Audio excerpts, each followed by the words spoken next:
Bonjour à tous, bienvenue sur Top Miniature Automobile. Aujourd'hui, on repart sur un championnat américain avec une voiture qui a couru en 1985 sur la Winston Cup et qui a fini 11e de la saison. Voilà, c'est une Pontiac de la série Team Richmond Historical Series, excusez-moi mon anglais. Et voici donc un petit descriptif de la voiture qui vous résume un petit peu la situation. Alors, il faut bien connaître l'anglais. Pour vous résumer, c'est une voiture qui a couru donc en 85 avec Team Richmond et qui... Alors, attendez, j'essaye de traduire un petit peu en même temps. C'est un texte que j'ai pas étudié avant. Je vous le présente en direct live, les amis. Donc, voilà. Richmond a piloté cette voiture, la numéro 24, Pepsi Ramada INS Pontiac Firebird, propriété de Dave Jensen, durant les 400 All-American à Nashville Fairgrounds Speedway. Donc c'est une voiture qui a quasi 30 ans et qui est magnifique. Voilà, donc c'est Action ou 1.24, c'est une petite voiture, Action Racing. Voilà. 1985, petite voiture très jolie. Alors, cette petite voiture, je ne l'ai pas achetée pour son historique de compète, parce que je ne connaissais pas, quand je l'ai trouvée, son historique de compétition. Je l'ai achetée pour son look, parce que c'est une Pontiac, parce que elle me plaisait beaucoup. Et contrairement aux autres NASCAR que je vous ai présentés dernièrement de chez Action, il y a un détail pour du 1.24 qui est hallucinant.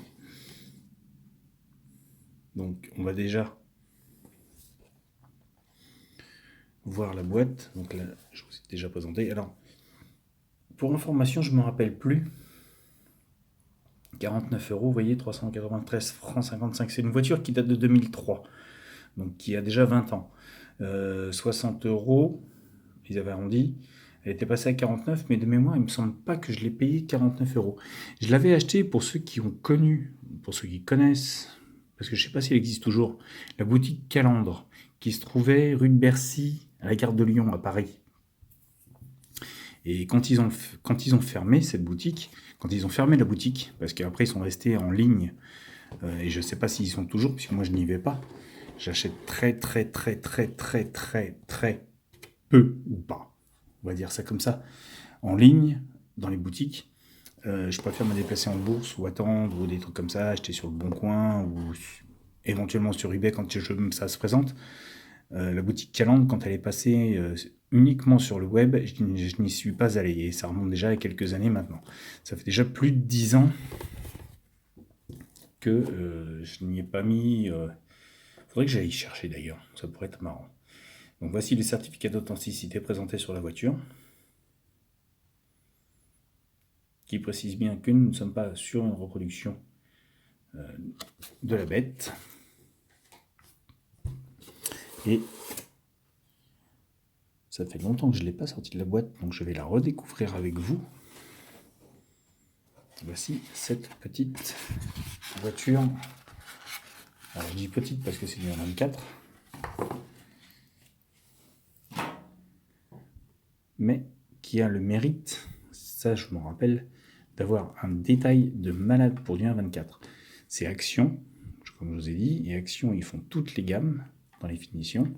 Et là, on est dans du très haut, enfin pas du très haut de gamme, mais on est dans du haut de gamme. Voici la Pontiac Firebird, qui est très belle.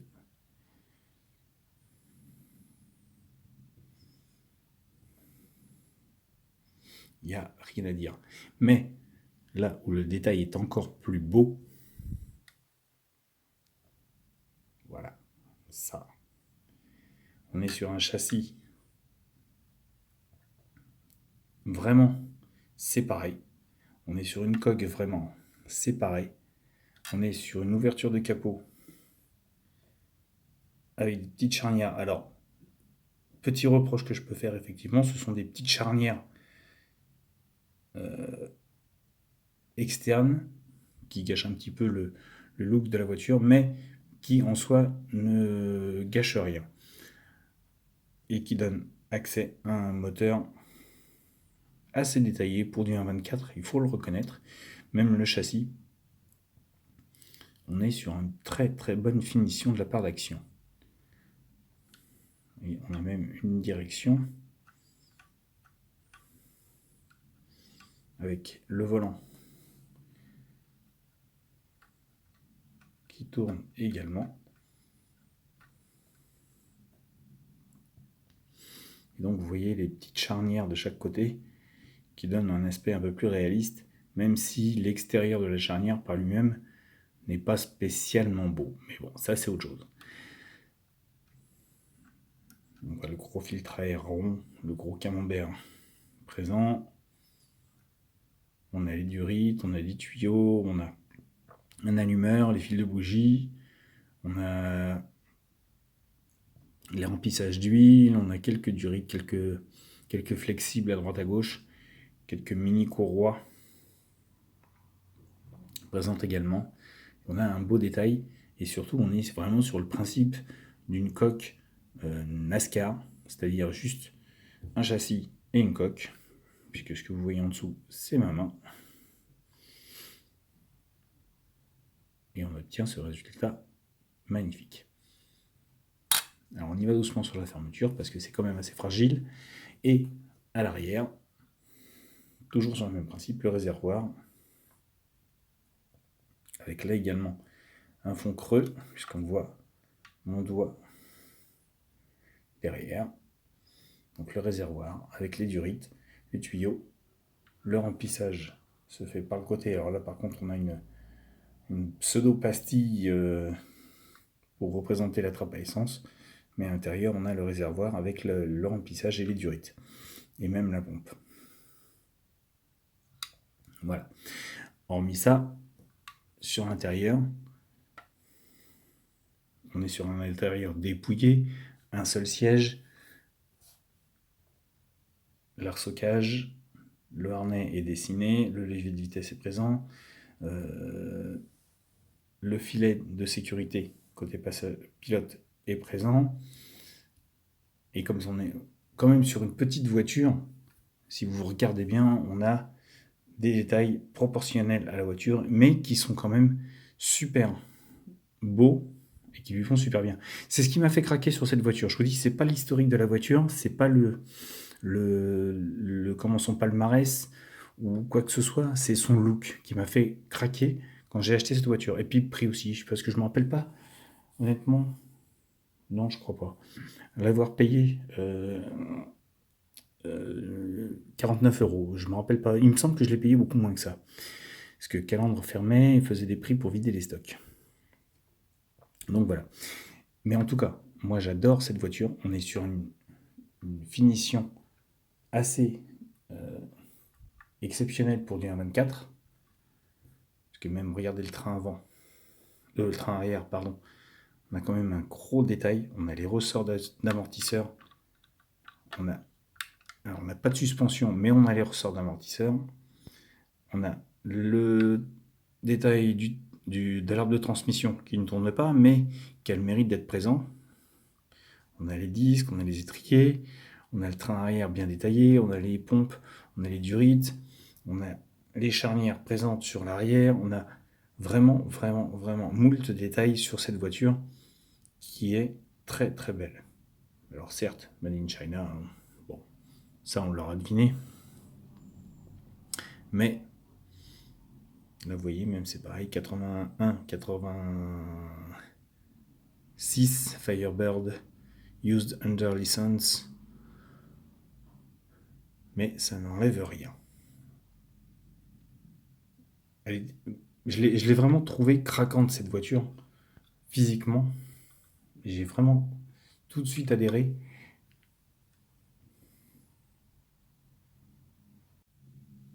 Et hormis le fait que ce soit une voiture de course, les couleurs typiques d'un championnat américain, le gros numéro 24, vraiment très beau, moi c'est ça qui m'a fait craquer. Le fait que ce soit une Pontiac Firebird, il n'y a rien à dire. C'est vraiment une très très belle petite voiture. Alors je dis petite parce que c'est du 1.24, on n'est pas sur du 1.18, mais elle est très belle. Vous voyez, même sur le pare-brise, on voit pare-brise Racing avec tous les petits rivets, les 3 bandes de renfort. À l'arrière également, sur la lunette, les 2 barres de renfort, avec toute la petite série de rivets sur le coffre arrière. Enfin, vraiment, il y a beaucoup de petits détails qui sont très beaux. On a représenté, alors elles sont factices, hein, les goupilles bêta, les goupilles de fermeture rapide de capot, qui sont représentées devant. Moi je vous dis, j'ai vraiment adoré cette voiture, elle était présentée comme ça dans la boutique. À l'époque, pour ceux qui ont connu la boutique Calandre, je vous dis, c'était un magasin, il était terrible ce magasin, parce que quand vous rentriez là-dedans, c'était une mine d'or. Pour tout collectionneur que nous sommes, j'ai eu la chance à l'époque de pouvoir rentrer dans la réserve qui se tenait juste à côté, à la porte d'à côté. Mais quand je suis entré là-dedans, c'était, comment dire, la caverne d'Ali Baba. Il y avait vraiment, mais j'étais comme, mais pas tétanisé, mais heureux d'avoir pu rentrer déjà dans ce sanctuaire. Et à l'époque, quand ils ont fermé la boutique Calandre pour en faire un site web à part entière, donc la boutique se tenait justement dans cette réserve qui se vidait au fur et à mesure, parce qu'il fallait vider les stocks. Et moi, ça m'a fait déjà d'une mal au cœur de voir cette boutique se fermer, et de deux,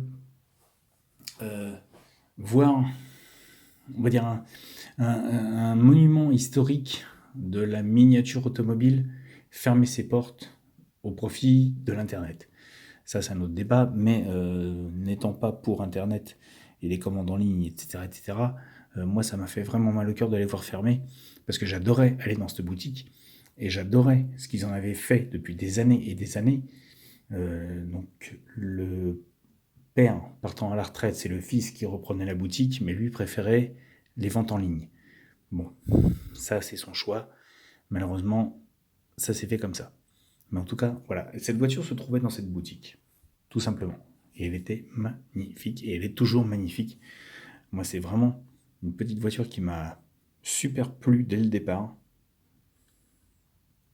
Et j'ai adoré. Elle est vraiment très, très, très belle.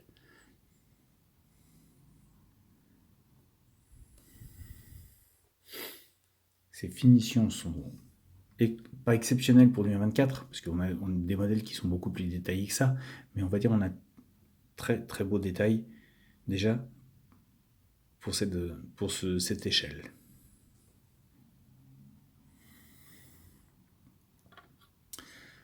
Voilà. Et bien écoutez, sur ce, je vais vous laisser détailler cette voiture, vous faire votre propre idée sur ce petit modèle je vais dire d'une beauté pas exceptionnelle, parce que je vous dis, il y en a d'autres, mais très beau, tout simplement. Et puis, surtout pour ceux qui n'y sont pas encore, abonnez-vous, je vous attends, vous êtes les bienvenus. Et puis, je vous laisse, et je vous dis à bientôt pour une nouvelle vidéo sur Top Miniature Automobile.